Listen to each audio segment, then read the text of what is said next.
1, 2, 1, 2. على ألفون.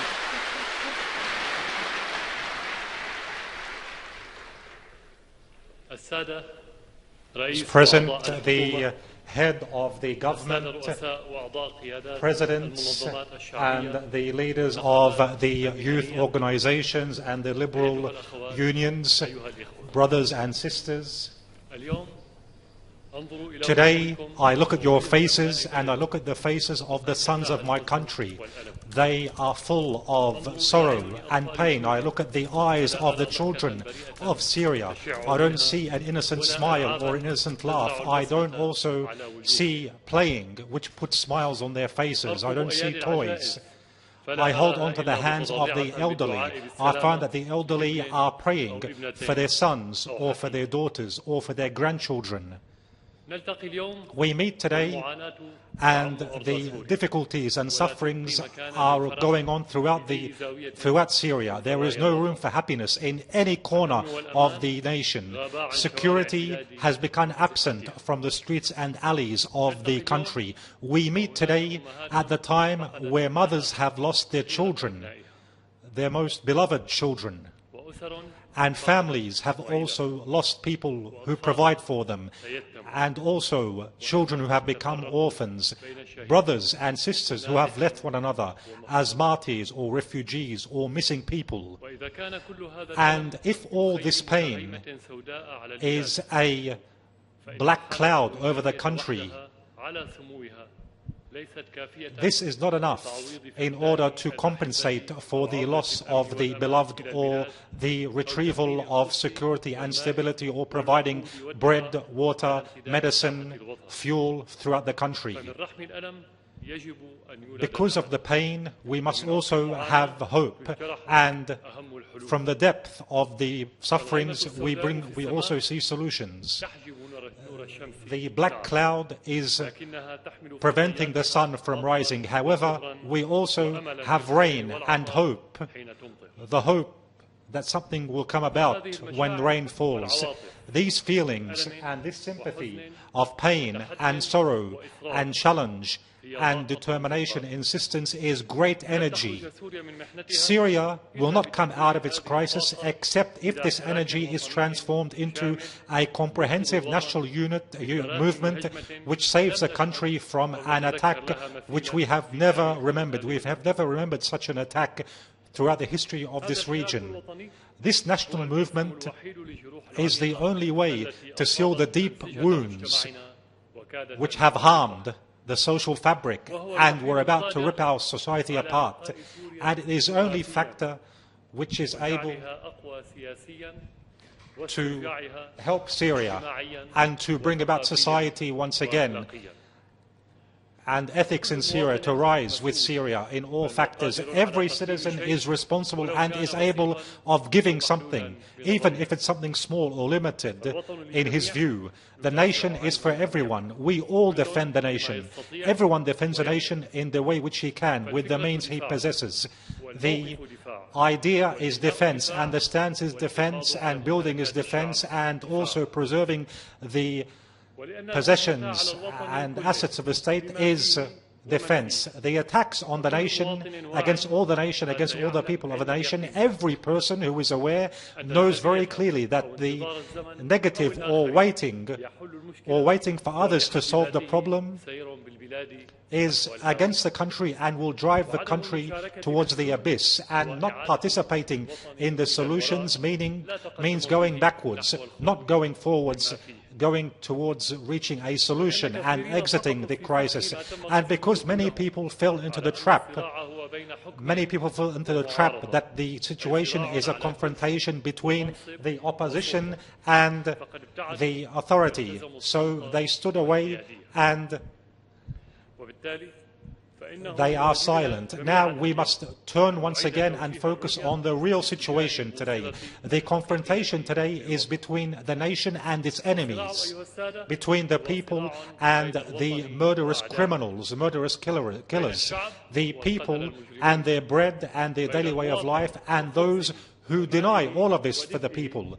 the situation of stability and security which we used to have, and the expansion or spread of terrorism and fear amongst the people. The killing of civilians and innocent takes away the blessings from our country. They killed the experts. They tried to kill the intellectuals in order to expand or spread ignorance. They also attacked the infrastructure in order to increase the sufferings of our people. They prevented the children from going to their schools in order to destroy the future of the people and to express their ignorance. They also took away the electricity and the communications and the fuel, and they left the elderly and the youth suffering under the cold of winter without medicine, without any medical assistance. This shows their brutality. We also saw their stealings, saw how they stole the wealth and stole all the daily goods of the people so that the people would hunger.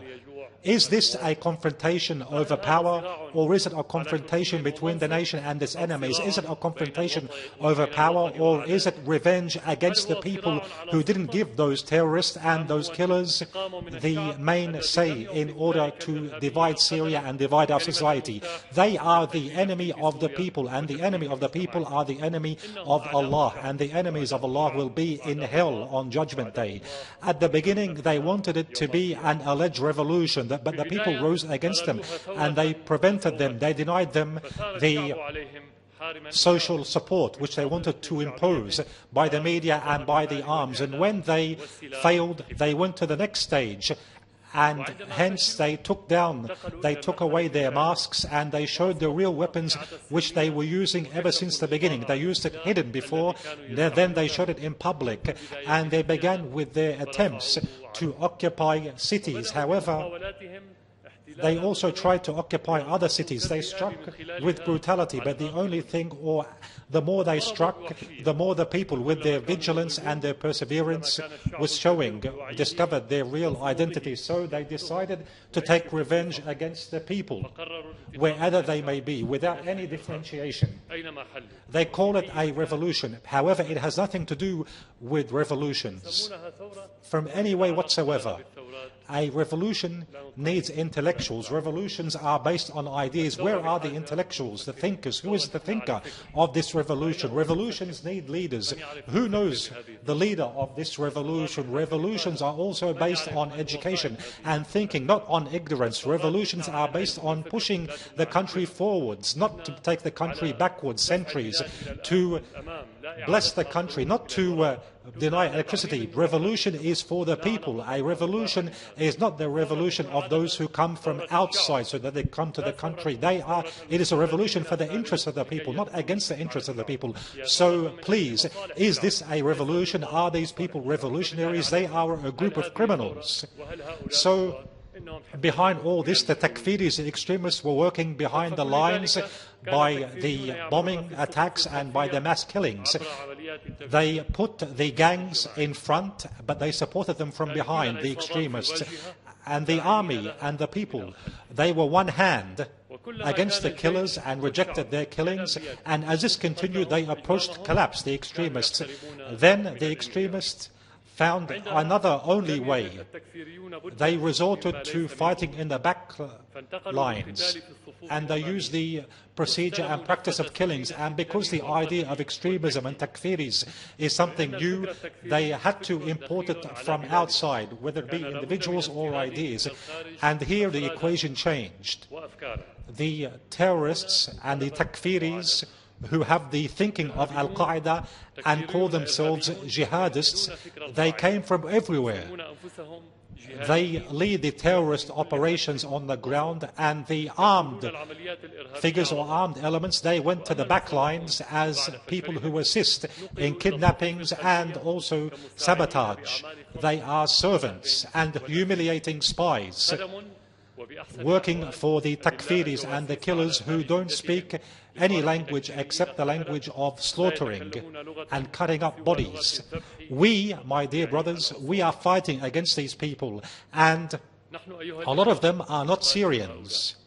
They came because of false understandings.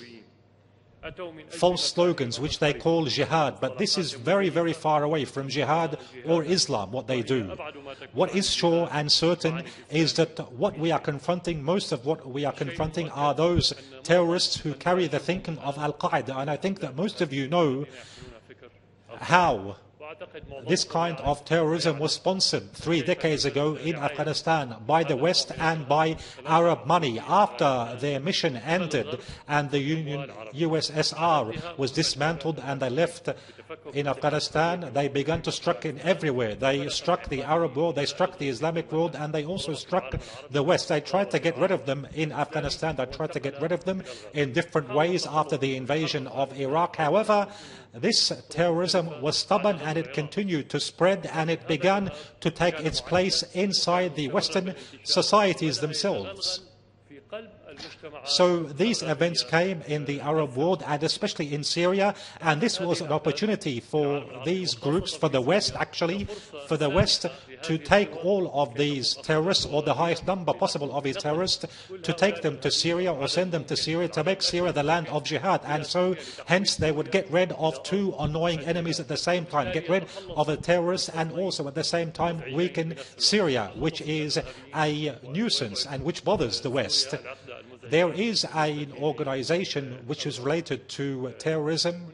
About 1 or 2 months ago, there was a report about the decrease of the terrorist operations in general, especially in East Asia and Central Asia. Yes, because most of the terrorists came to Syria from these countries, and some of them come from Western countries.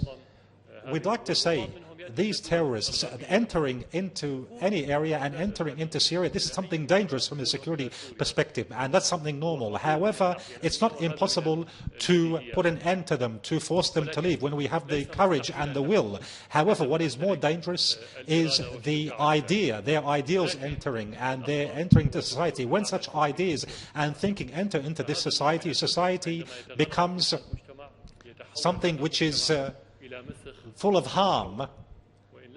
Society becomes altered and ugly. If you don't deal with this in all perspectives, we must rise above all our differences and divisions in this perspective.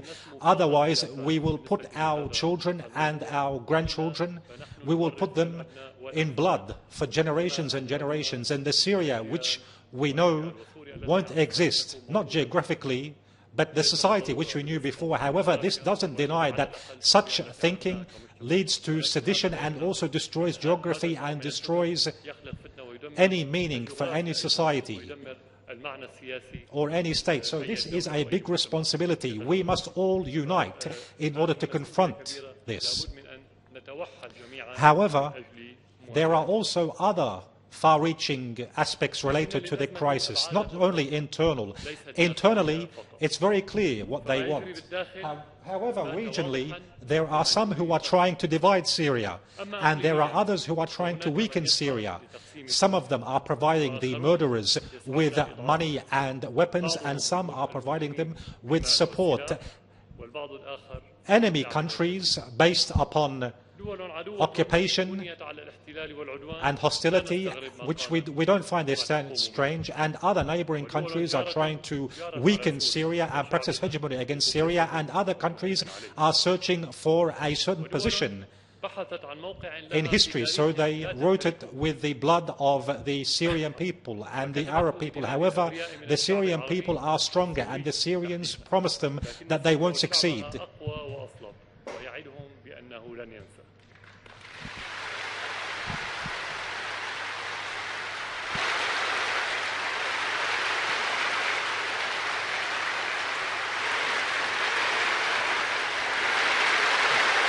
Internationally, everybody knows that Syria was and will always be free, sovereign, and will not accept bowing down and dictations.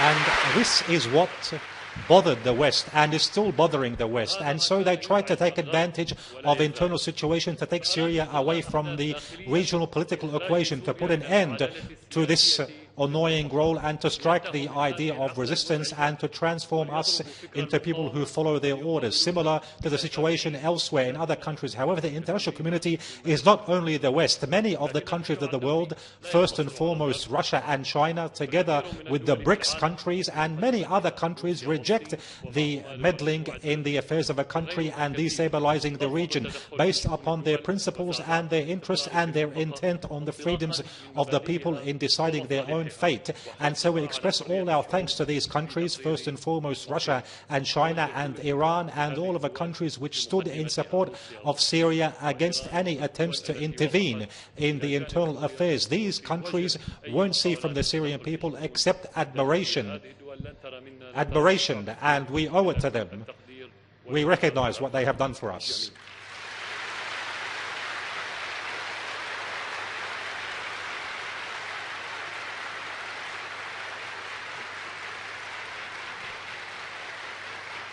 In light of all of this, in light of everything I said in this introduction, we cannot speak about a solution without taking into consideration these elements: the internal situation, the regional card, and also the international perspective. And any measure which won't take this into consideration won't be a real solution and won't have any effect whatsoever.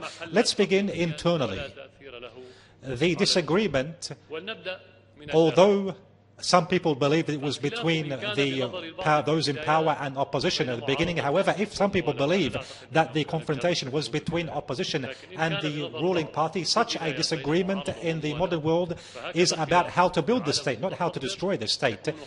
Is how to make progress and further develop the state, not to take the state backwards tens of years. The relationship between the opposition and those in power is internal. However, when part of the internal opposition is politicized and related to the outside, then the confrontation becomes between the inside, the internal, and the outside, between the independence of the nation and the hegemony of the nation, between remaining as sovereign and free and being occupied by foreign powers politically. And so hence the situation is transformed into defending the nation as a whole, and everybody unites to defend against the foreign assault, which uses some internal tools. So when we say foreign or foreign opposition, we don't mean the place where these people live. We mean the place where their hearts are. Where are their hearts? Where are their minds? Who are they attached to? What they rely on? And most important of all, their financing. This is what we mean foreignly, whether they live inside Syria or outside. There are people outside Syria who live outside Syria, however they are defending their country. Yes, gentlemen. It's not opposition against those in power, not an army against armed groups and killers only. Now we are up against a war with the full meaning of the word.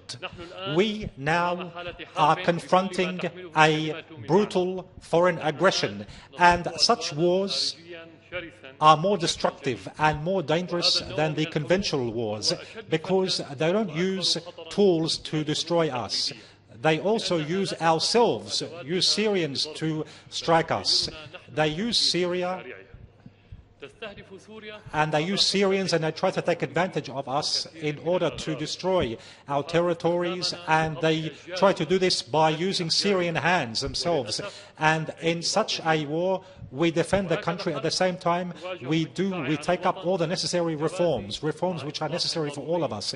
But this might not change the nature of the war. However, it will strengthen us, strengthen our unity, and further enhance our immunity against this war. Some people believe that these reforms will solve the problem. No, it is one factor. However, it will not solve the problem. So reforms without security is like security without reforms. Nothing can succeed, not one can succeed without the other. This is what we said and we still say. And those who said that Syria chose the security solution are not listening and not seeing. We always said time and again that reforms and policy on the one hand and eliminating terrorism on the other hand. And those who try and turn around the truth, we say that when someone is subject to an assault or an attack and they defend themselves, what do we say? We say they defended themselves or they chose a security solution. No, we say that they defended themselves. So why, when the state defends the people and when the people defend the nation, why do they say that we chose a security solution? Defending the nation is a duty. It's nothing which is up for debate. Defending the nation is a legal, constitutional, legitimate duty, and it is the only choice. There is no other option, which is to defend ourselves. So, if we have chosen the security solution, and if we strive for this ever since the opening days, this doesn't mean that we don't defend them. Or I repeat, actually, if we chose the political solution from the beginning, this doesn't mean that we don't defend ourselves. And if we chose the political solution from the very beginning, this means that we need a partner who is capable and who is willing to go ahead with a political process and to enter into a dialogue process on the national level. And if we chose the political solution and if we didn't see any partner, this doesn't mean that they don't want a political solution. It means that we haven't seen a partner over the previous period. More clearly, if someone wants to get married and looks for a partner and didn't find this partner, or hasn't found anyone who accepts him as a partner, this doesn't mean that he doesn't want to get married. It means he hasn't found a partner. This is the situation. We haven't found a partner. From the beginning, we have been speaking about a political solution, so any talk about the Syrian state choosing the security solution is not true. It was never raised any day. No official in the state said that we chose a security solution.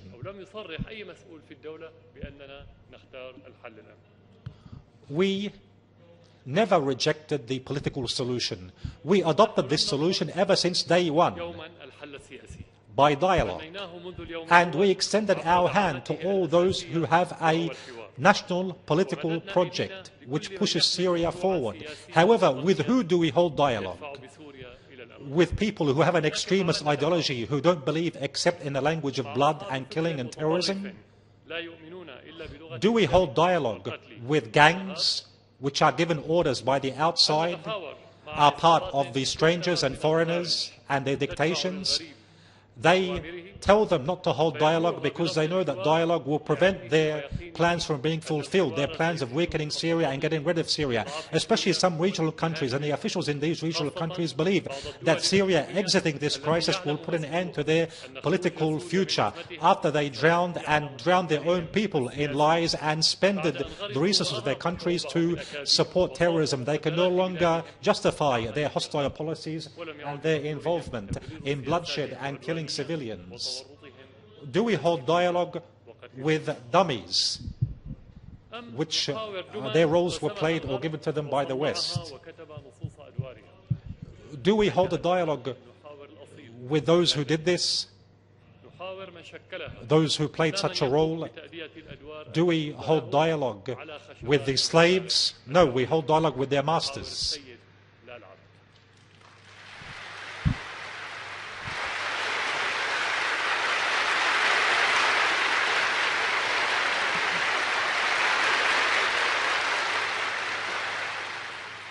With respect to the West is of colonialism, and it is the first and foremost power practice a policy of division. They are the ones which block the road to a dialogue because they have gotten used to giving dictations, and we have gotten used to independence and sovereignty and free decision-making because the humiliated now have gotten used to this. We cannot, however, do this.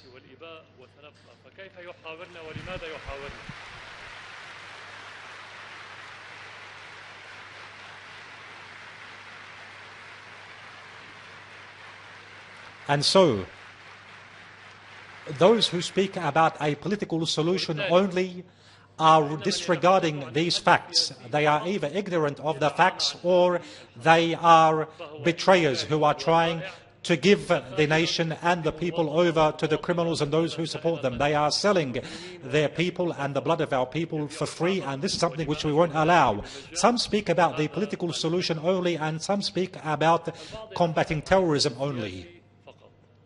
This is not precise. The solution must be comprehensive, which includes politics and also combating terrorism, and a third part, which is a social solution. Nobody speaks about the social solution. We have some examples in Homs and Dara. Specifically, the situation has greatly improved because of the social situation, the social factor.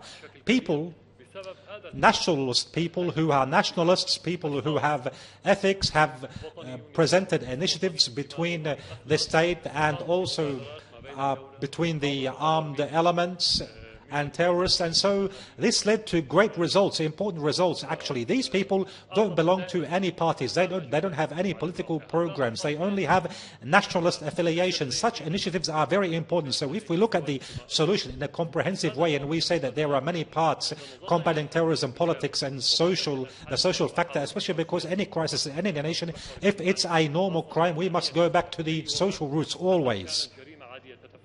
So I'd like to salute those people who were able to make these national achievements according to their own abilities. I know some of them, I met some of them directly, some others I heard about them. However, there are unknown soldiers. We'd like to salute them. We say that we rely very much on their initiatives.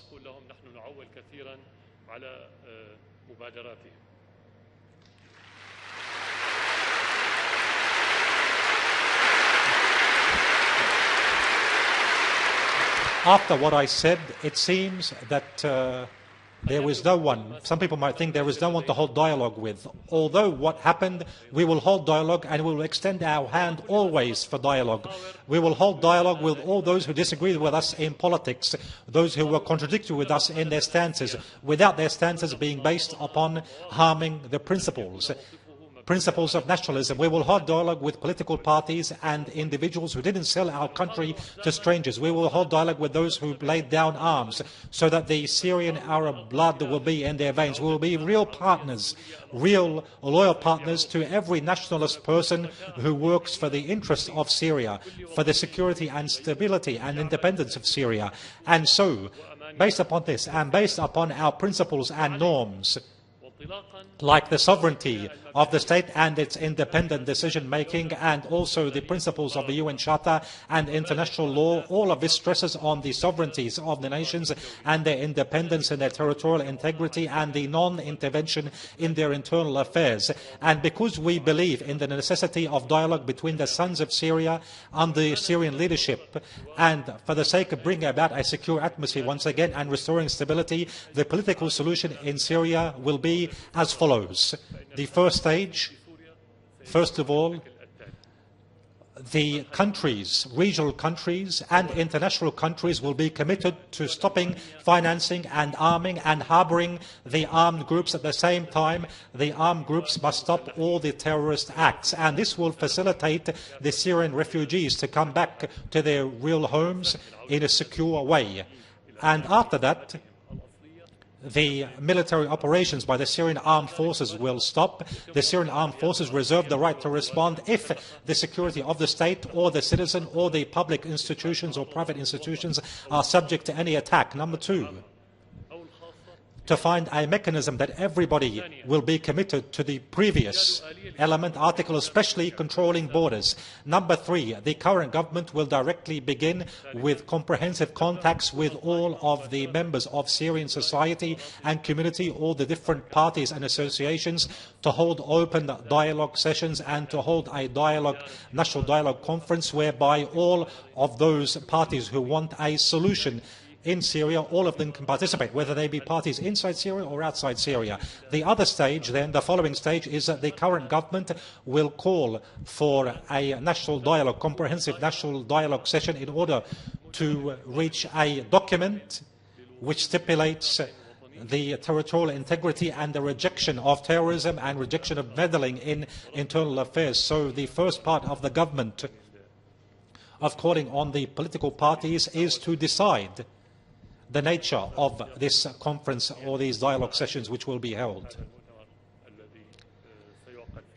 a national document which holds on to the territorial integrity and rejects terrorism and violence and intervention in our affairs. Such a document will draw the future. Such a charter will draw the future for Syria.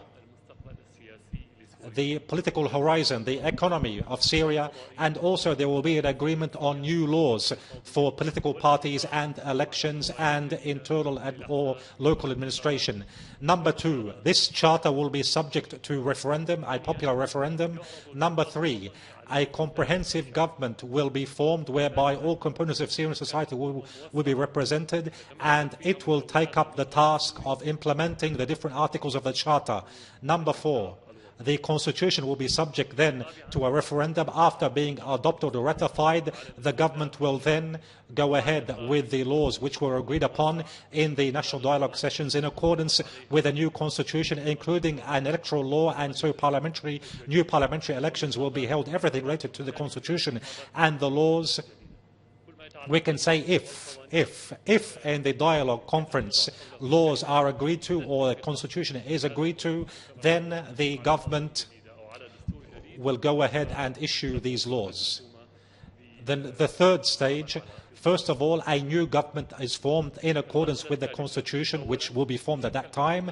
Second of all, a general reconciliation conference will be held and amnesty will be issued to all those who were arrested because of the events. However, the rights of the civilians will remain for them. Then further rehabilitation of the infrastructure, reconstruction and compensation for all those who suffered because of the events, with respect to general amnesty, but at the same time providing the rights for the civilians, because the state has the right to give up its own rights. However, it cannot give amnesty when it comes to rights of civilians. However, I believe that if we reach this stage, the amnesty must be a general amnesty, not from the nation, but those who own the rights. And then actually we can reach the reconciliation, a stage of reconciliation when everybody forgives, when everyone forgives everyone, when each person forgives the other person. This is the main perspective for the political solution. As I said, these are only titles, and the government will look into the details, and the government will also lay down the details and further expand on these main items, and it will give a perspective and vision as an initiative. Over the next few days, an initiative will be presented, and all of these stages will be followed up in accordance with the different articles or segments I mentioned. However, let's speak about everything in its place. We are living in the era of fabrication. We are living in the era of false allegations. Not us. However, this is the situation in general.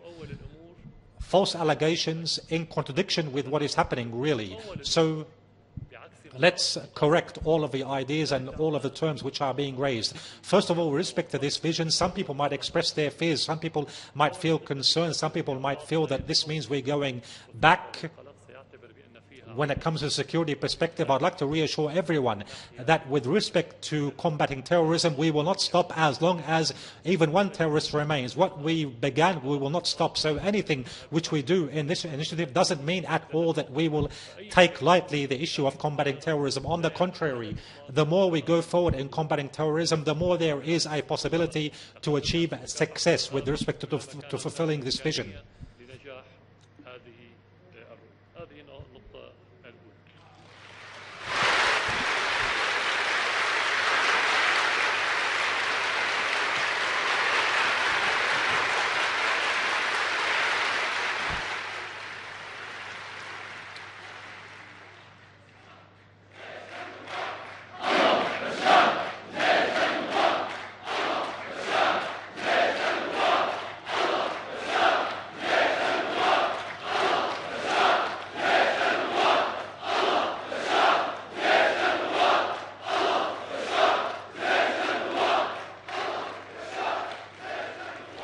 Second of all, this vision If they want to call it an initiative or a vision or ideas, these ideas are directed to anyone who wants dialogue, anyone who wants to see a political solution in the near future in Syria. It is not directed to those who don't want to try. And so we will hear today, we will hear a lot of rejections from certain sides whom you know, and we told them before, why do you reject something which is not directed to you from the beginning in order not to waste time?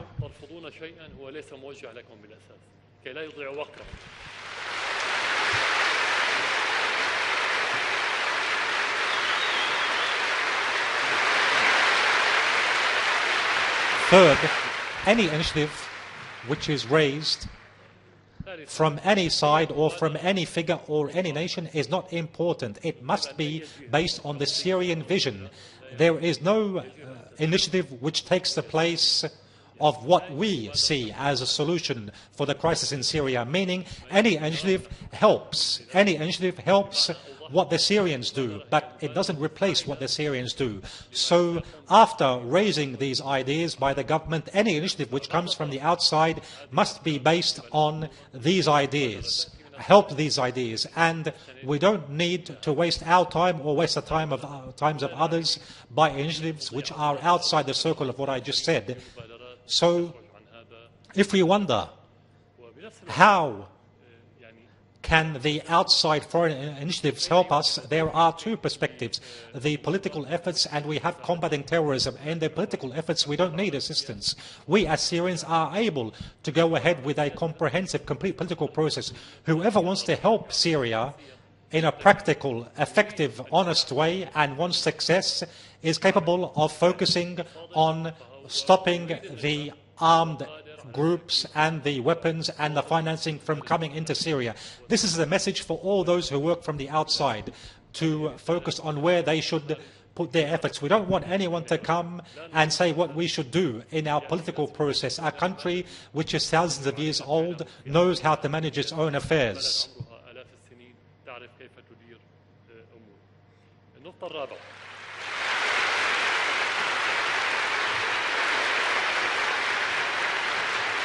Number 4, to support the outside initiatives which might help us doesn't mean that we accept the explanation, how these initiatives are explained, if they are not in accordance with our vision. And we don't accept any explanation except if they serve the Syrian interests. And so we speak about the Geneva initiative which Syria supported, but there was one article which was ambiguous, an article related to the transitional phase. It is not explained for one reason, because when we speak about a transitional period, first of all, we wonder, transitional from where to where, what stage to what stage, from what to what, from a free, independent country to a country under occupation, for example, from a country which has a state to a country where there is no state and a situation of complete chaos, or do we go from a national independent decision to handing over this decision to foreigners? Of course, the enemies want the three at the same time. Us, from our perspective, at this current situation, the transitional period is from non-stability to stability. Any other explanation has no meaning. Under a different situation, if there was no crisis, a normal transitional phase would be from a situation to a better situation, and this would be part of a development, a process of development. And with respect to any transitional phase, it must come by Syrian means. So from our perspective, what we are doing, these ideas, from our perspective, they represent the transitional period. Number 5, any initiative which we accepted it because it is based upon sovereignty and the decision of the people. And the initiatives which were raised and which we dealt with are focused on this, on the people and their decisions. So anything which is agreed on in Syria or outside Syria must come based on the decision of the people. So as you noticed, even the charter which could be ratified by the National Dialogue Conference will not pass by without a referendum, because for everything there must be a popular referendum, especially in these difficult circumstances. So anything which we receive from the inside or from the outside, and we said this to everyone with whom we met, it must go by the popular referendum. It won't come by the president, nor the government, nor the dialogue. This represents a guarantee that we take steps which really reflect the consent of the people and the national interest. And if we understand this, if we understand these words, and I think what I said is very clear, very simple, everybody knows, everybody who comes to Syria and leaves Syria knows that Syria accepts advice, however, it doesn't accept dictations. It accepts assistance, however, it doesn't accept oppression. So, based upon all of this, everything which you might hear or which you have heard before, the ideas, the slogans, the points of view, the initiatives, the statements in the media by certain officials, this all is not important. If these slogans are spring slogans, they are just bubbles of soap.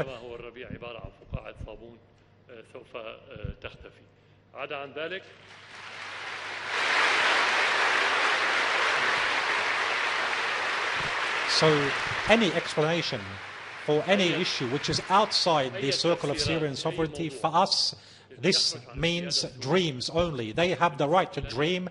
They can live in their own dream world. However, they cannot make us live in their world. We will not go ahead with any steps except if it's related to the Syrian people, if it takes into consideration the interests of Syria and the Syrian people.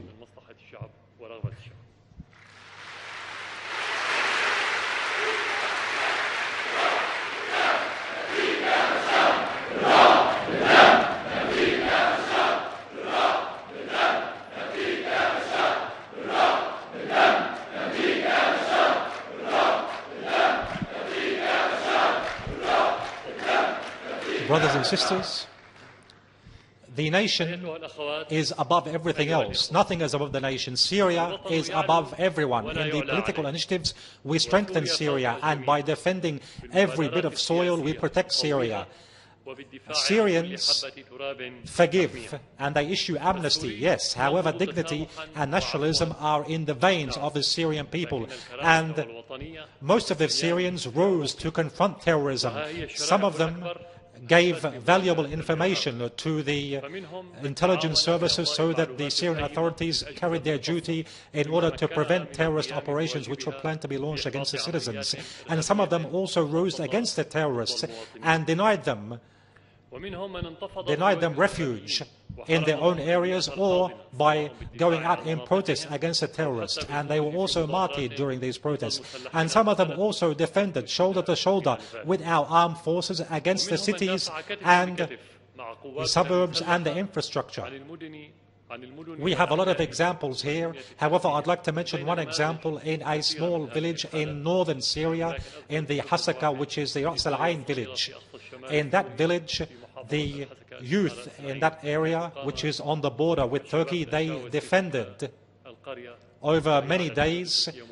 They defended and confronted terrorist attacks, repeated terrorist attacks, and were able to force the terrorists who were coming from Turkey to leave. So I would like to salute this village.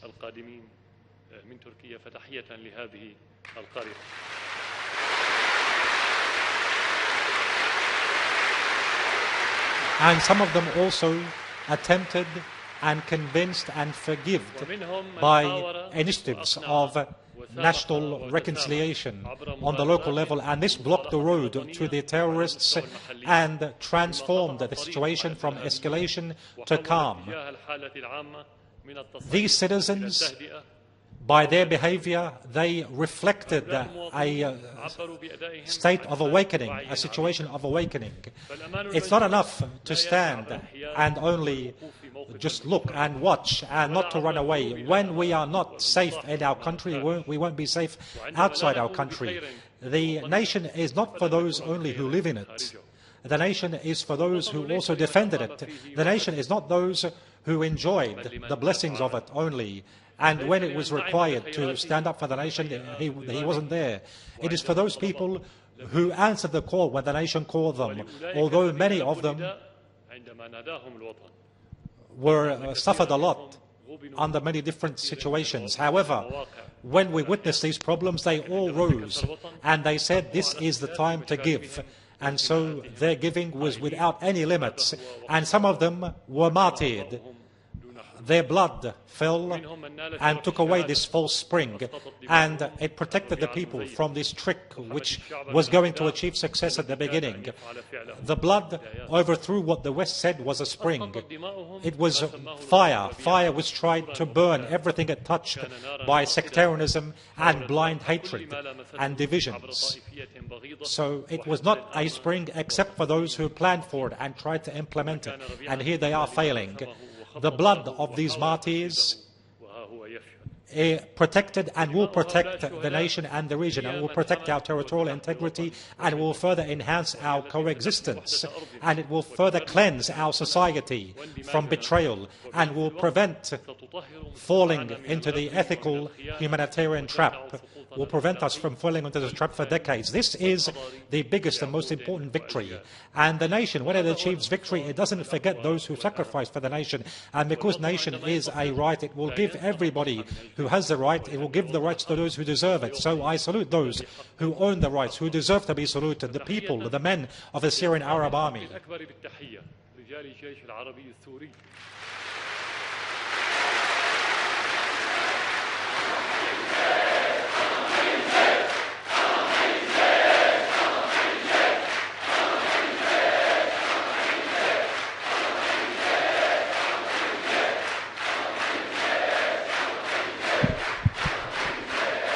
I'd like to salute the generals, the officers.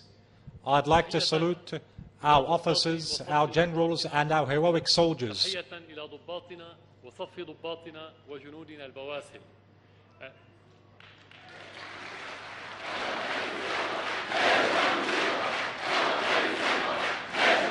I'd like to salute our officers, our generals, and our heroic soldiers, all of them who are sacrificing with their blood and sweat for the sake of Syria. They believe Syria is more important than them and than what they own. I salute our armed forces who are waging the most brutal types of wars, and these armed forces are determined to bring back stability and security to the people by dispersing terrorism. Our armed forces, which drew the lines of heroics by their cohesion, by their national cohesion and their perseverance. This reflected the same stance of the people, the coexistence and the strength of the people. They preserved the citizen, and the people preserved the army by taking the army in and supporting them. Heroics is for every soldier who fell in the battle, and the heroics is for all and every soldier who took up arms and sacrificed with his blood to complete the mission of those who fell. And I'd also like to salute every citizen who carried out his national duty by standing in support of our armed forces in different ways, according to everyone's own abilities. They are the source of pride for Syria, and history will record their names, because they are writing history with their blood and with their courage. They were, and they still are, the supporters of the people, side by side with those who support our nation.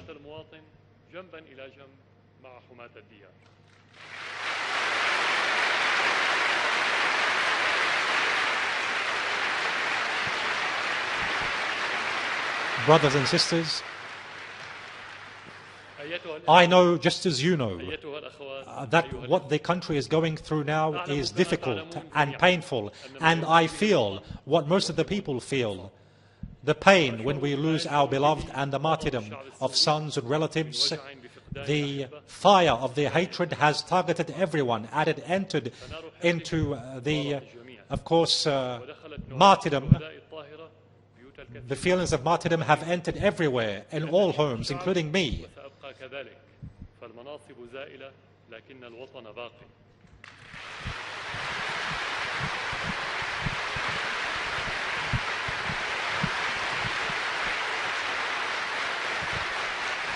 And with respect to the tears of the mothers, these tears will in the end cleanse their sons, and they will be like fire and hell for the killers and the criminals who killed our children. And here they are trying to steal the future of our children, a future of a country, a stable country. They want to deny our children a stable country in the future. But Syria, God willing, will be back stronger than it was before. We will not back down and give concessions regarding our principles.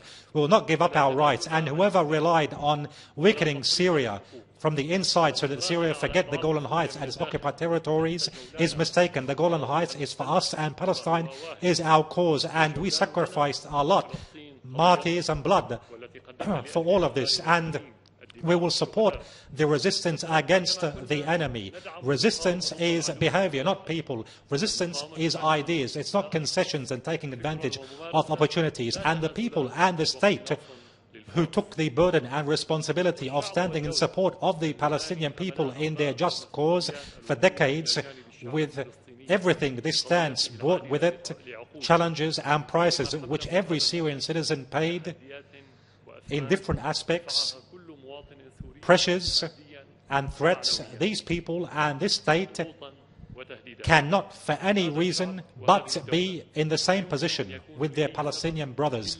So for this reason, any attempt to bring the Palestinians inside the events aims to take the focus away from the real enemy. It's also, they are failed attempts before they even began, because the Palestinians in Syria are carrying out their duty towards their second nation, just like any Syrian. And we in Syria, the people and the state, we take our responsibility of doing what we should do, our duty towards them, towards any Syrian.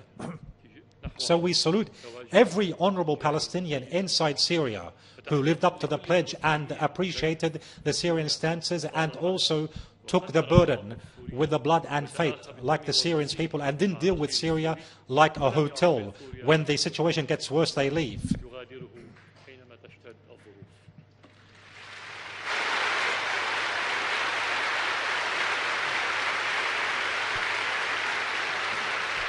Brothers and sisters, despite everything which was planned for in Syria, and people were involved in this planning, inside and outside, but they won't be able to change what is inside us, because what is inside us is great and strong and solid. Nationalism flows in our veins, and Syria is more valuable than anything else. And what you expressed, your perseverance over the last 2 years towards what is going on, this tells the whole world that Syria cannot collapse. This also shows that the Syrian people cannot be humiliated, and this also shows that challenging and perseverance is part of the Syrian people, which we inherit generation after generation. We were like this and we will remain like this, and hand by hand, despite all of the pains and wounds, we will walk with Syria to a stronger future, a more bright future. We will move forward. We will not be afraid of their bullets. We will not be terrorized by their hatred, because we are the people of righteousness, and Allah always is with righteousness. And Assalamu alaikum wa rahmatullahi wa barakatuh.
حولك